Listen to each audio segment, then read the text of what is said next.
आप सब लोग कैसे हैं? उम्मीद करती हूँ आप सब लोग ठीक होंगे। जैसा कि आप लोग को पता है कि हम लोग पोइम पढ़ रहे थे those winter Sundays by Robert Hayden. इसमें पोइट ने अपने फादर के सेक्रीफाइसेस और फादर के लव को सारा शो किया गया था। हमने सारी पोइम पढ़ी थी, उसके स्टैंजास वगैरह कर लिए थे। आज हम करेंगे कि लिटरेरी डिवाइसेस क्या पोइट ने यूज़ किए हैं इस पोइम को बहुत ज़्यादा अच्छा बनाने के। सबसे पहले आप लोगों को पता होना चाहिए जो वर्ड है, वर्ड की टर्म है लिटरेरी डिवाइसेस, ये होता क्या है।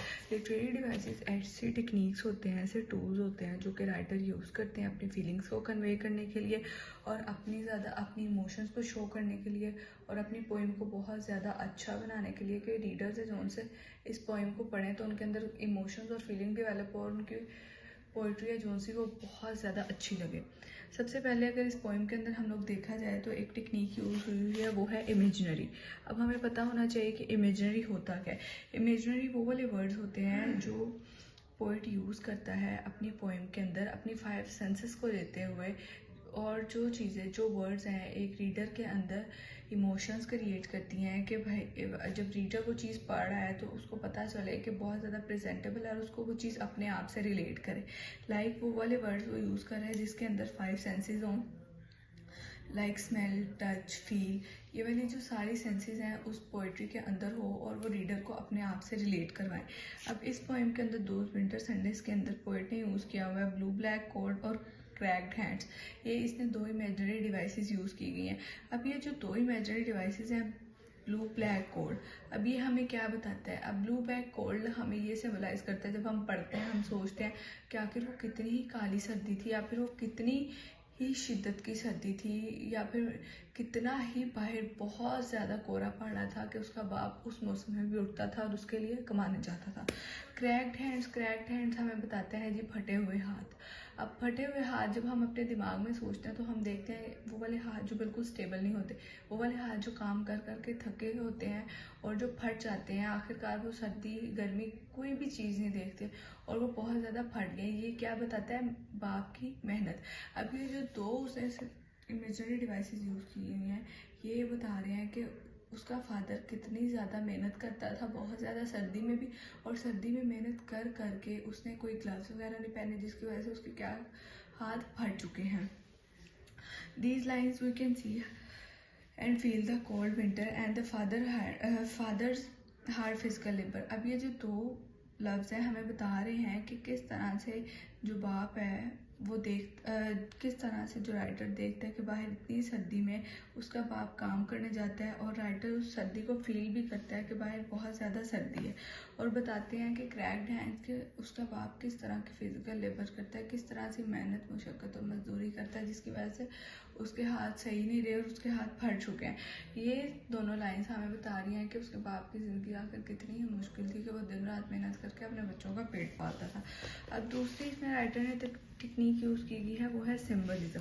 सिम्बलिज्म है जो सा वो होता है कि किस तरह से एक लफ्ज़ इंडिकेट करता है अपना डीपर मीनिंग। लाइक उसने एक वर्ड यूज़ किया हुआ है और वो वाला लफ्ज़ किस तरह से उसका इनर मीनिंग कन्वे कर रहा है। सपोज अगर उसने 2 यहाँ पे वर्ड यूज़ किए हैं, कोल्ड एंड फायर, ये दोनों एक दूसरे के ऑपोजिट है। एक तरफ वो सर्दी कह रहा है, दूसरी तरफ वो गर्मी कह रहा है, दूसरी तरफ वो आग कह रहा है। अब यहाँ पे जो कोल्ड है वो बताता है कि किस तरह से उसका अपने बाप के साथ इमोशनल डिस्टेंस था और हार्डशिप थी। लाइक वो अपने बाप के साथ एज अ फ्रेंडली बात नहीं करता था, उसका एक बाप के दरमियान बहुत ज़्यादा बाउंड्री क्रिएट की गई थी और वो उस बाउंड्री के अंदर रहता था क्योंकि वो अपने बाप से डरता था। ये सिम्बलाइज कर रहा है हमारे इसमें कोल्ड को। और फायर दूसरी तरफ बता रहा है उसके बाप का प्यार और उसके बाप की केयर के किस तरह उसका बाप उससे प्यार करता था और उसकी हिफाजत करता था। सुबह सुबह उठ के उसके लिए काम पर जाता था, संडेज़ को भी रेस्ट नहीं करता था। ये दोनों चीज़ें इंडिकेट कर रही हैं चीज़ें इंडिकेट कर रही हैं उसके बाप के प्यार को। बेशक उसके बाप की उसके दरमियान एक बाउंड्री थी, एक थोड़ा सा इमोशनल डिस्टेंस था, लेकिन उसका बाप उसे स्टिल प्यार करता था और बगैर मौसम देखे बाहर जाता था मेहनत करने। हाँ जी, तीसरी डिवाइस उसने यूज़ की गई है मेटाफर। मेटाफर होता क्या है? ये दो चीज़ों के दरमियान एक कंपैरिजन होता है, 2 चीज़ों को एक दूसरे की तशबीह देने के लिए इस्तेमाल होता है, लेकिन इसमें लाइक और एज का इस्तेमाल नहीं किया जाता। हम मेटाफर में 2 चीज़ों को कंपेयर करते हैं और हम इसमें लाइक और एज नहीं यूज़ करते। ऑन दी अदर हैंड हम सिमिली में लाइक और एज यूज़ करते हैं। अब यहाँ पे उसने मेटाफर यूज़ किया है chronic anger of that house, उस घर का बहुत ज़्यादा गुस्सा। अब ये जो एंगर है जो सा, इस एंगर बता रहा है कि कोई चीज़ तो है जो बहुत ज़्यादा परमानेंट है उस घर के अंदर और बहुत ही लंबे अरसे से चल रही है, ठीक है। अब एंगर इसमें जो मेटाफर उसने यूज़ किया है ये बता रहा है कि उसके घर की, राइटर के घर में कोई ना कोई टेंशन है, उसकी फैमिली टेंशन है या उसके घर में कोई पैसों की टेंशन है, कोई ना कोई टेंशन है जिसकी वजह से उसका घर का माहौल बहुत ज़्यादा संजीदा है और वो उस माहौल के अंदर अपने आप को अच्छा फील नहीं करता। कॉन्ट्रास्ट, अब राइटर ने फोर्थ डिवाइस यूज़ की गई है, वो है जी कॉन्ट्रास्ट। कॉन्ट्रास्ट अब क्या होता है? कॉन्ट्रास्ट होता है कि दो मुख्तलिफ आइडियाज़, दो मुख्तलिफ चीज़ों के दरमियान एक कंपैरिजन क्रिएट करना। लाइक दो मुखालिफ चीज़ें हैं, उनके दरमियान अपने आप का दो आइडियाज़ को डिफरेंट तरीके से शेयर करना। अब उसने कॉन्ट्रास्ट यूज़ किया गया है cold versus warm and silent versus love. अब कोल्ड सर्द और वार्म गर्मी। अब ये कोल्ड एक तरफ वो बाप की अपने बाप का सर्द रवैया बयान कर रहा है और दूसरी तरफ वो कह रहा है कि मेरा बाप है जो सा मेरे लिए उठ के मेहनत करता है और अपने प्यार से हमारे घर को गर्म करता है। ये इसने दो चीज़ों का कंपैरिजन किया, टू ऑपोजिट डिवाइसेस का, cold versus warm. Silence versus love. Silence का मतलब होता है जी खामोशी और लव का मतलब होता है जी प्यार। अब इसमें उसने खामोशी और प्यार का कंपैरिजन किया है। ये बताता है कि किस तरह उसके बाप का प्यार है वो एग्जिस्ट करता है उनके लिए।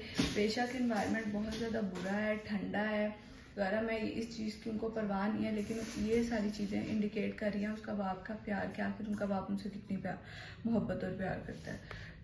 टोन ये बताता है कि राइटर है जो सा वो किस तरह से अपनी पोइम को लिख रहा है और उसमें उसकी क्या टोन है, वो किस तरह से अपनी फीलिंग्स को कन्वे कर रहा है रीडर्स के लिए।